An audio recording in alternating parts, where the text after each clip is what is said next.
In this video, I'm going to teach you how you can make Gantt chart in draw.io. First thing you need to do is to head over to their actual URL, which is draw.io, and you will be redirected to this URL, which is app.diagrams.net.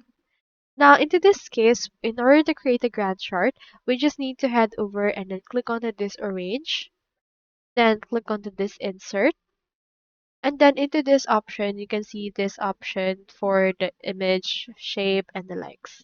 Into this case, just head over and then click onto this template. And you can see in here some templates that you want.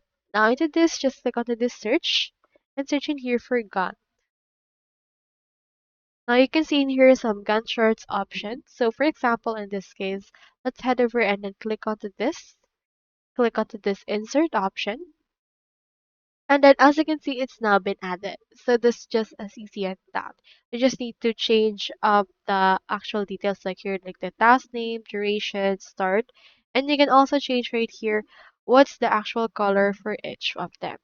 So for example, let's put it on the start and then the ETA right here. You can change it to your liking as well.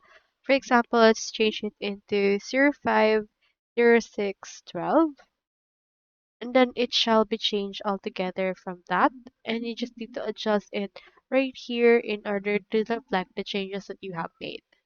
So that's how I create Gantt charts in chart.io. I hope this video helped you out.